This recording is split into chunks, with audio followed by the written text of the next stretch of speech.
Hello, hello, and welcome back to the channel. As most of you know, I'm Topher, and for those of you who don't know and just randomly decided to click on my video, welcome to the channel. I'm Topher, thank you for stopping by.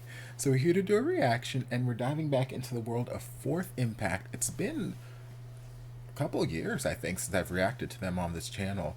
But I've seen I've seen their name pop up a number of times in various comment sections of my videos relatively recently, and it's just got my attention. So I'm like, okay, maybe I need to go back and revisit them. I remember them being really, really good vocalists, having like real strong, good belty vocals, but I haven't gone back in a very long time, so it's going to be kind of a nice refresher. One video that I saw recommended a number of times was them covering "Leave the Door Open," which I love the vibe of this song, and I've seen some good covers on the channel. I've obviously my queen Kelly Clarkson covered it on her show. AT's did a really nice cover of it too that I reacted to on the channel. It's just got this groove, this vibe to it, and I really get down with it. So I'm interested to see what they do with the song, how they take on the song. This video I think is like a year or so old, so it's not a new video from them, but still seemed as good a place to start as any. So we're gonna dive in and just see what these ladies do with the song. Come on, disco ball.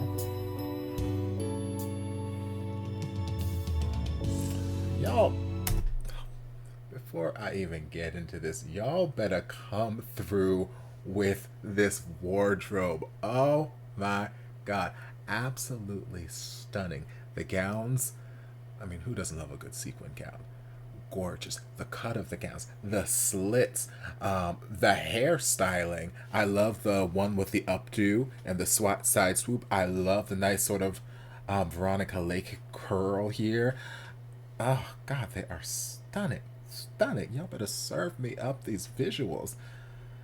And I noticed that one of them has a different style of dress. Like well, they all have slightly different styles of dress, but the other three here are in this sort of like nude, champagne, pastel pinky kind of color, and then this one at the very end is just in like bam. So I don't know if it's like and they all have slits.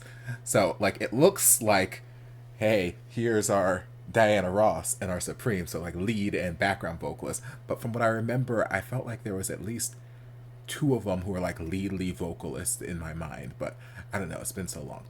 I'm gonna stop blabbing. We're gonna keep going. Sorry, they just look stunning. I had to comment on it. Say baby, say baby, what you doing? What you doing? Where you at? Where you at? Oh, you got plans? You got plans? Don't say that. I'm sipping wine, sip in a row. Drip. I looked good to be alone. Ooh. The house clean, the pool warm, just shaved. Ooh, shaved. Be dancing, romancing in the east wing, in the west wing of this mansion. What's happening? I ain't playing no games. Every word that I say is coming straight from the heart. Oh, she's so stunning.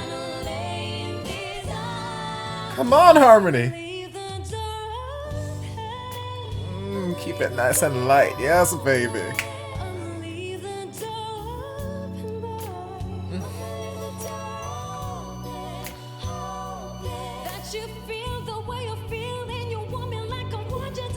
Come on, Growl.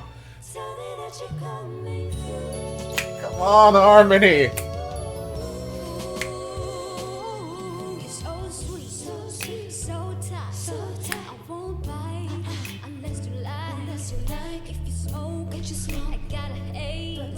I love their hands. They're giving me my life.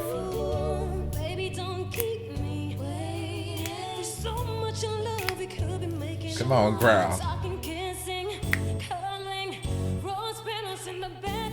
I love this updo on her.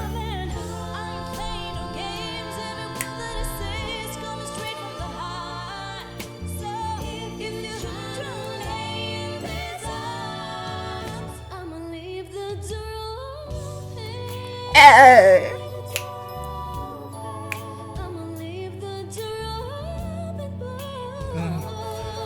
Gorgeous soft head voice. Straight into that belt.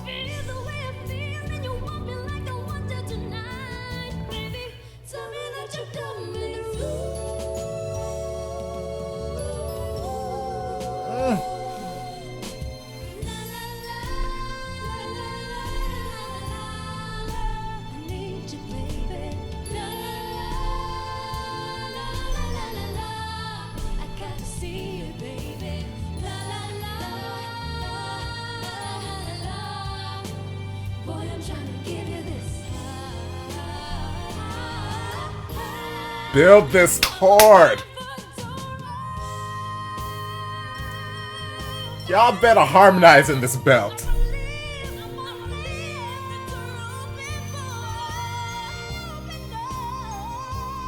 Brian, ma'am!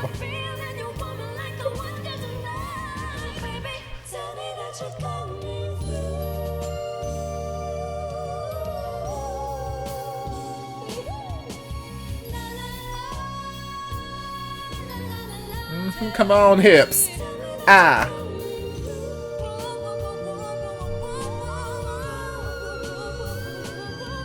Because we can.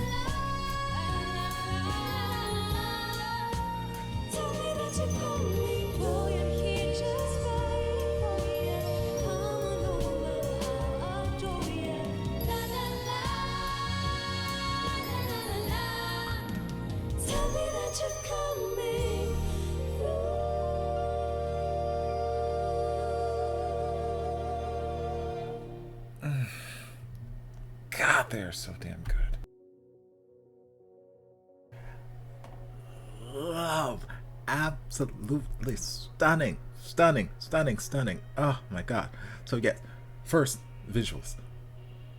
Like I had to pause there and stop because they were just so stunning when they came out. These dresses, absolutely gorgeous, and it just evoked this essence of, like, before they started singing, I'm like, okay, it's giving me very Dreamgirls, Diana Ross and the Supremes, those sort of, like, what is that, the 50s, 40s, 50s, 60s maybe, girl groups where you had, like, the trio of background singers and, like, the main singer up front. But that styling, it just evoked that essence where it's like, okay, I know that this is about to be really, really good. Because one thing about those kind of bands is they did not play when it came to their vocals. They did not play. Their harmonies were always right. They were on point. It was a different era of music. There was a different caliber, a different level of just commitment to your craft that you had to have back then in order to actually make it somewhere. So the second I saw them, I'm like, yes, they are giving me this total vibe and I'm here for it. They're setting this mood. We have this light pink champagne room with a disco ball, and then they came out these gowns. I'm like, okay, they are selling me the fantasy. They are giving me the fantasy and I'm here for it. So then once they started singing, I'm like, okay, they are giving me the fantasy, because they immediately hit that, like, quintessential Dreamgirls pose, mic to the head, hand to the hip profile. And then the one that was in a different dress started, singing lead vocals. So I'm like, okay, maybe they are giving me this sort of Dreamgirls, Diana Ross and the Supremes moment with this lead vocalist, and the others are going to be background. But then we switched it up very, very quickly. They all had lead vocals throughout the song, so it didn't end up being that case. But still, they just gave me that vibe, that essence, that sort of throwback essence. And the song already gives me these sort of throwback essence feelings anyway, so, like, them just giving me the visual throwback, just it's beautiful. One thing I love about the song, like, I feel like my favorite versions of the song I've heard have been with female singers singing it. There's just something about it. Like, it's fantastic. The original's great, and it's fantastic. Like, ATEEZ did a great cover, and, like, all the male versions I've heard of it, they're great too. But there's just something about where the song sits in, at least the female voices I've listened cover it, where it sits in their vocal ranges, where, like, these lighter parts, these higher parts where, like, a male might have to, like, flip up into, like, his falsetto or something like that, it just sits in such an easy, natural place for these female singers. So when they get to those, like, tell me that you're coming through, or, whatever it is, like, it just sits in such a nice, easy place in the range. Like, that sits pretty high up in my range, so, like, I have to mix it up there before it's not quite a falsetto or anything, but, like, I gotta mix it to get it up there. But, like, it sits in such a nice, easier part of their range where they can incorporate this sort of, like, breathy quality to it. And it's like that breathy quality just makes it feel light and easy. It makes it feel like, not like they're straining or anything like that. It just feels like, this is easy, this is not, and it goes with the vibe of the song. The vibe of the song is just this easy, slow groove. It's just this, So, like, I love I love just hearing female singers sing the song because it just sits in such a good place for their voices. And especially when it comes again to some of that higher stuff, like if they choose to flip it up into a nice light head voice or whatever, it just sounds easy and effortless. It doesn't sound like they're flipping because it's too high for them to belt, or like they're flipping because they have to flip. It's a conscious choice, and it just sounds beautiful. It just sounds gorgeous on female voices. I love the song. So then when we bring their harmonies into the picture, their harmonies are so damn good. Like I said, when they first popped out, they gave me that they throw back to those old girl groups where, again, it was a different time, different era, and you knew those girl groups were working. Same thing with the guy groups back then. Their harmonies were always on point because they had to be. They had to be. There was no auto-tune. There was no lip syncing and this, that, the other. Like, no, you just had to slay. So, Fourth Impact, God, their harmonies were so damn good. And, like, obviously, this was not happening live right there. This is pre-recorded, and we're lip syncing to the vocals or whatever. So, they probably had a couple chances to, you know, make sure their harmonies are right and all that kind of stuff. But still, regardless, like, they just sound good. They just sound good. They blend so well together, and especially up in those lighter parts of their voices. Just, it's chef's kiss.